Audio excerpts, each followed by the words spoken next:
자, 오늘 경향신문에 임미리 고려대 연구교수의 칼럼이 하나 실렸습니다. 그 칼럼 때문에 조금 소란이 있는 것 같습니다. 최은미 기자, 먼저요, 내용은 어떤 내용이었길래 이렇게 민주당에서 고발까지 검토를 하고 있을까? 네. 예. 지난달 29일, 그러니까 예. 1월 29일에 실렸던 임미리 고려대 한국사 연구소 예. 연구교수입니다. 이 교수가 쓴 칼럼인데 아까 제목 보여드렸는데 민주당만 빼고라는 제목의 칼럼이었고요. 예. 내용은 좀 요약을 하면 촛불 정권을 자임하면서도 국민의 열망보다 정권의 이해에 골몰하고 있다. 그러니까 더불어민주당이 그렇게 하고 있다. 예. 그러니까 본때를 보여주기 위해서 민주당만 빼고 이번에는 투표를 하자. 선거 후에도 국민들이 이 유권자가 무섭다라는 걸 보여줘야 한다라면서 이제 그런 내용의 이제 칼럼이었는데, 이 칼럼을 보고 더불어민주당에서는 사전 선거운동 아니냐, 누구를 찍어라 말아라 하는 게 사전 선거운동 아니냐라면서 고발해야 한다라는 논의가 좀 있었던 것 같습니다. 그러는 과정에서 실제로 지난 5일에 고발장을 접수합니다. 이해찬 대표 명의로 고발장이 접수가 됐고요. 고발장이 접수가 되면 그 피고발인에게도 연락이 가잖아요. 연락이 아마 임미리 교수에게 간 것 같아요. 임미리 교수가 어제 자신의 SNS에 나 이 칼럼 썼다 고발당했다라는 사실을 알렸고요. 알리자마자 이제 그 뭐 논객들 그리고 시민단체 관계자들을 중심으로 해서 논란이 좀 확산했고 정치권으로도 번졌고요. 그러는 과정에서 밤사이에 민주당 내부에서도 좀 너무하다라는 목소리가 나오면서 결국 오늘 오전에 고발을 취하한다라는 내용의 발표를 민주당에서 더불어민주당 공보국 명의로 발표를 했습니다. 예. 원래 쓴 소리는 좀 듣기 싫죠. 예, 그런 특히 이제 선거를 목전에 두고 있는 상황에서 민주당만 빼고라는 제목으로 실린 저 내용을 보면 이제 당직자들, 특히 당대표는 좀 화가 날 수 있겠죠. 그래서 고발을 했는데 역풍이 좀 불었다 이런 뜻이군요. 이낙연 전 총리도 지금 종로 유세 선거운동을 하고 있는데 특별히 이 칼럼에 대해서, 이 고발건에 대해서 관심을 가졌다면서요. 그렇습니다. 이낙연 총리가 직접 전화를 해서요. 고발은 부적절한 조치고 바람직하지 않다. 취소하는 게 좋겠다. 이런 우려를 당에다가 전달을 했습니다. 아무래도 이 고발 소식이 나오고서 뭐 여러 가지 비판들이 나오니까 이제 선거를 앞두고 있잖아요. 선거에 좀 영향을 미치는 뭐 이런 경우도 좀 생각을 했을 거고요. 그것 때문에 당에다 직접 입장을 전달했고요. 민주당의 일부 의원들도 뭐 SNS를 통해서 가치의 상대성을 인정하고 다양한 의견을 수용해야 한다. 어쩌다 핀잔도 못 견디고 듣기 싫어하는지 모르겠다. 부끄럽고 죄송하다면서 여러 가지 비판을 하기도 했습니다. 예. 근데 왜 이렇게 민주당이 이 문제에 대해서 발끈했을까? 실제로 선거법 위반이 있을까? 과거에 이제 진중권 전 교수도 민주당만 이번에 빼고 투표하자 뭐 그런 얘기를 SNS에 올렸잖아요. 이게 실제로 선거법 위반 소지가 있는 겁니까? 네, 일단은 뭐 이거에 대해서 얘기가 많은데요. 먼저 오늘 이 민주당에서 원내대변인이 직접 설명을 좀 한 게 있어요. 그래서 어떤 설명이었는지 함께 들어보시죠. 사전선거운동에 해당될 수 있을 정도의 좀 정파성을 가지고 있는 정치적 이견이 있었던 것으로 내부적으로는 생각을 했었던 것 같아요. 아무래도 안철수의 그 싱크탱크인 미래의 집행위원이었었죠. 우리 당내의 여러 의견들을 수렴한 결과 그래도 과도한 조치 아니었나라는 생각으로 그것을 철회하고 그리고 유감을 표현하는 정도로 마무리하는 것으로 되어 있는데요.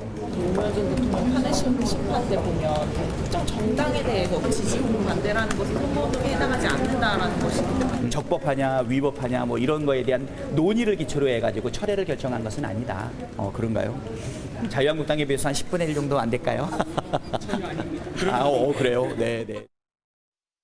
그러니까 여야를 가리지 않고 비판이 있었던 게 이게 법리적으로도 좀 무리가 있다는 얘기가 지적이 나오면서부터인데요. 실제로 이 기자가 질문을 했지만 2004년 고 노무현 대통령 탄핵 당시에 헌법재판소가 결정문에 후보가 정해지지 않은 상황에서 정당에 대한 찬반 발언은 문제가 없다라고 명시를 한 바 있습니다.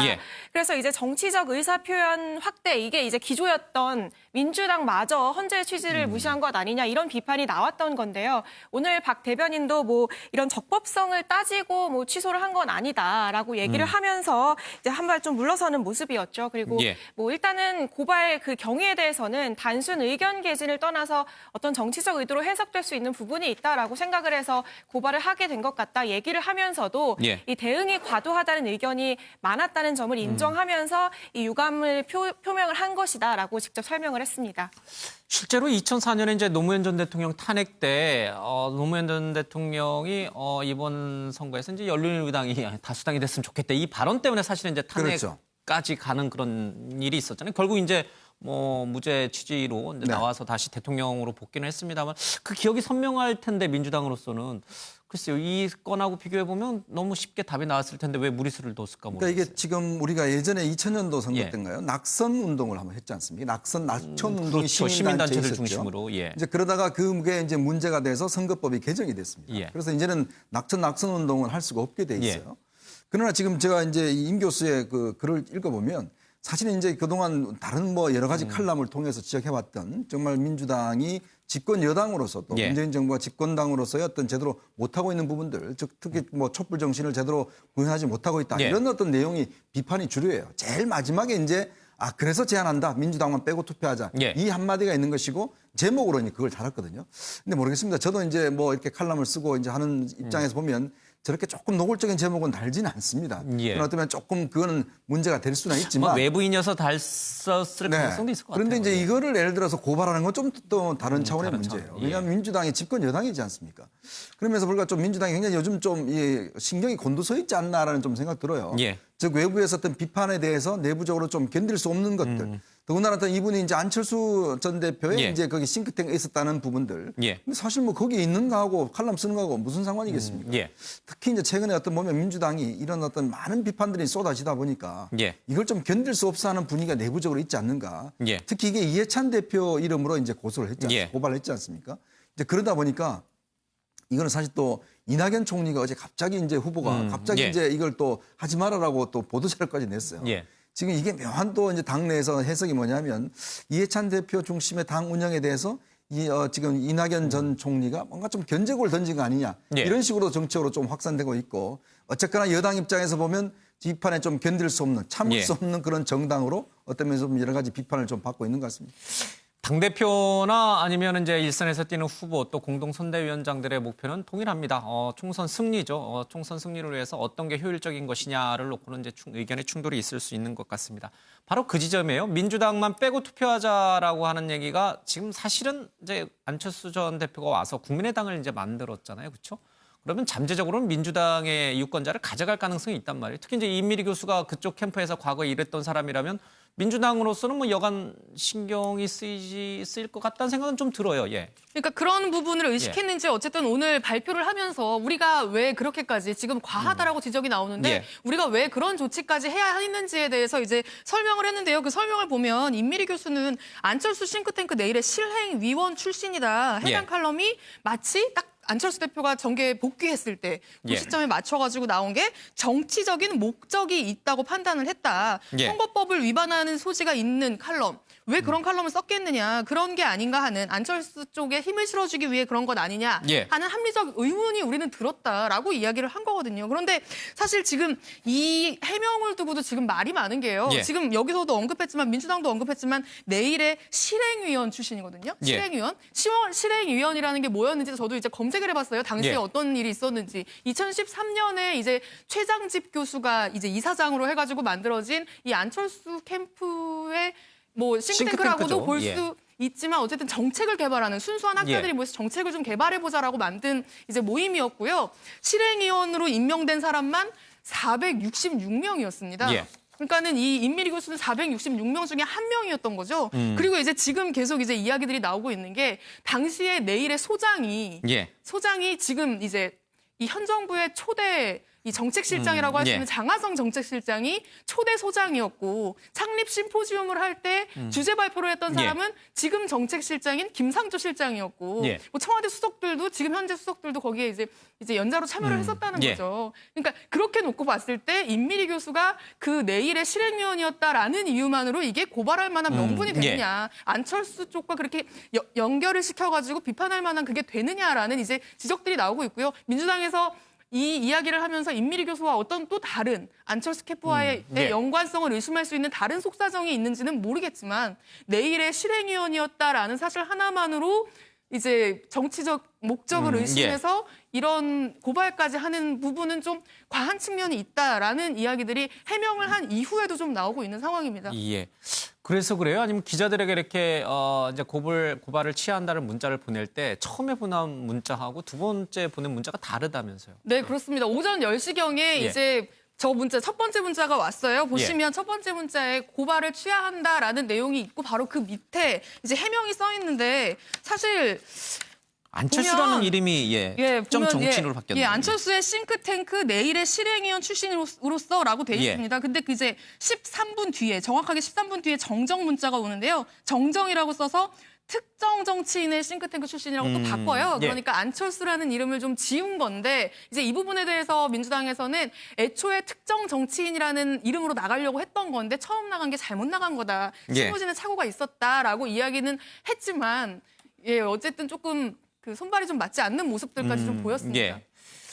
민주당으로서는 지금 보수 대통합이라든지 이런 게 이제 지금 보수 야당 쪽이 하나로 뭉치는 움직임 속에서 굳이 안철수 전 대표를 자극할 필요는 없었던 것 같다는 생각이 좀 들어요. 그래서 이름 바꾼 거예요. 그러니까요. 저는 참 이해할 수가 없는 게 사실 이런 문제가 생기면 뭐 어디를 해야 되냐면 언론중재위원회에 먼저 중재 신청을 합니다. 그러면 중재를 통해서 어떤 잘잘못을 가리고 만약에 중재가 성립되지 않을 경우에는 이제 형사고발이나 민사소송을 그렇게 하는 게 원래 이제 절차상 돼 있거든요. 근데 이번에 민주당 같은 경우는 중재위원회에다 한과 동시에 바로 형사고발을 해버렸어요. 이제 그런 거 보니까 이건 어떤 면에서 보면 당의 대표의 의지가 있었던 거 아닌가라는 그런 생각이 드는데 자, 생각해보면 민주당이 결국 이제 어떤 언론의 자유, 표현의 자유 그런 것도 어떤 면에서 보면 예전에 상당히 강조해왔던 정당입니다. 예전에 뭐 박근혜, 이명박 정부 시절에 그런 문제를 많이 강조했던 시절인데 언론 보니까 이제 일부 그 칼럼니스트 같은 경우는 내가 아무리 예전 정부를 비판했는데 그때 그 정부가 나한테 이렇게 형사고발한 적이 없다. 그럼에도 불구하고 민주당이 이런 칼럼 하나 썼다고 해서 이 칼럼도 보면 뭐 인신공격 이런 내용보다는 오히려 민주당에 대한 정책적인 문제에 대한 어떤 비판들을 하고 저 이제 한마디가 딱 문제가 된 거거든요. 왜 이렇게 민감하게 반응을 할까? 이런 문제에 대해서 정말 민주당이 최근의 상황을 좀 반영하고 있지 않는가? 라는 그런 또 지적도 있습니다. 임미리 교수도 좀 따스한 시선에서 채찍질을 가하는 칼럼으로 좀 제목이라든지 했으면 뭐 그렇게까지 논의되지는 않았을 텐데 좀 그렇군요. 근데 이게 고발 명의가 이제 당대표예요. 그렇죠? 그래서 이해찬 대표의 강한 의지 때문이냐 아니냐 이게 또 설왕설래한다면서요. 네, 일단 고발 주체는 이해찬 민주당 대표가 맞습니다. 그런데 일단은 통상 이 당 차원의 고소고발은 당대표 명의로 한다는 게 당의 설명이긴 한데요. 사실상 이 대표가 주도한 게 맞다라는 게 또 당 관계자들의 전언인데요. 이 얘기를 들어보면 이 당에서 이 고발 여부를 검토를 했는데 당시에도 반대의 뜻이 나왔다는 겁니다. 그래서 갑론을박이 벌어졌는데 그러면서 이제 고발 결정이 늦어지고 있던 사이에 이 대표가 좀 강행 의지를 밝히면서 고발이 이뤄진 거다 이런 얘기들이 나오고 있는 건데요. 그렇다 보니까 이제 기자들도 당 지도부가 이거에 대해서 어떤 얘기를 할지 온갖 관심이 쏠렸어요. 그런데 오늘 이 대표가 회의에서 여기에 대해서는 한마디도 언급이 없었습니다. 회의가 끝난 뒤에 기자들이 뭐 고발건 어떻게 생각하냐 이런 질문을 계속했는데 답을 끝내 듣지 못한 상황입니다. 한국당이라든지 야권에서는 이제 독재적 행태다. 이제 이런 이제 강한 논평들이 좀 나오고 있습니다. 일부 농객들 또 시민단체 출신 인사들도 그러려면 나도 고발해라. 과거에 이제 프랑스의 에밀 졸라를 연상케 하는 그런 문제가 좀 있는 것 같아요. 여기에 많은 사람들이 지금 동참하고 있어요? 네, 그렇습니다. 뭐 논객들과 이제 시민단체 관련 사람들, 그러니까 어떻게 보면 좀 진보 진영이라고 일컬어지는 과거에 이제 진보 진영에 있었던 분들의 있고. 이제 비판 여론이 있는데요. 진중권 전 교수 같은 경우에는 과거에 낙선 운동으로 재미봤던 분들이 권력을 쥐더니 시민의 입을 틀어막는다라면서 저 민주당만 빼고라는 해시태그가 담긴 저 이미지를 그 자신의 프로필로 변경하기도 하고요. 그 김경률 전 참여연대 공동 집행위원장도 비슷한 반응입니다. 그리고 권경혜 변호사 지금 최근에 이제 검찰개혁 관련해서 좀 쓴소리를 계속 하고 있는 이 권경혜 변호사 같은 경우에도 비슷한 의견을 냈고요. 이제 SNS를 중심으로 저 해시태그에 민주당만 빼고 뭐 이런 게 조금 확산하는 이제 뭐 분위기도 조금씩 감지가 되고 있습니다. 진중권 전 교수나 이제 김경률 전 참여연대 공동집행위원장은 이제 조국 전 장관 사태 때문에 완전히 이제 반정부 성향으로 완전히 돌아선 반민주당 성향으로 돌아선 분들이라 이런 데도 좀 참여를 했군요. 이게 이렇게까지 지식인들 사이에서 또 농객들 사이에서 이렇게 확산되는지는 글쎄요. 이런 일인지는 잘 모르겠습니다만은 당사자의 입장이 좀 중요하잖아요. 당사자는 뭐라고? 임 교수 입장은 이 고발의 목적이 만약에 나를 위축시키려는 게 목적이라면 나는 앞으로도 계속 칼럼을 써 나가겠다 이런 얘기를 했고요. 또 SNS를 통해서 민주당의 작태에 화가 나고 1987년 민주화 이후에 지금의 민주주의 수준이 서글프다. 민주당의 완패를 바란다. 그래서 민주화 이후 민주주의 역사를 제대로 다시 쓸 수 있기를 바란다. 이런 글을 남기기도 했습니다. 예.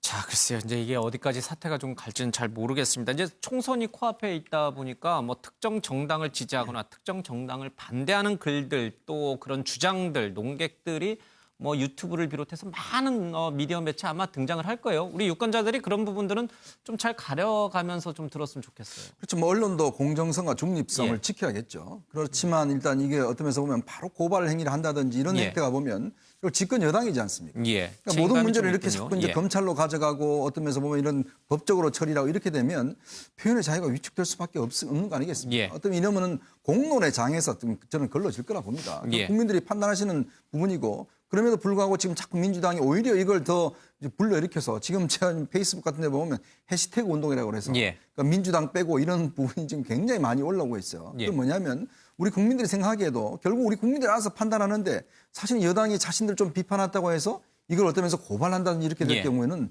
결국 표현의 자유를 근본적으로 위축시키는 게 아닌가.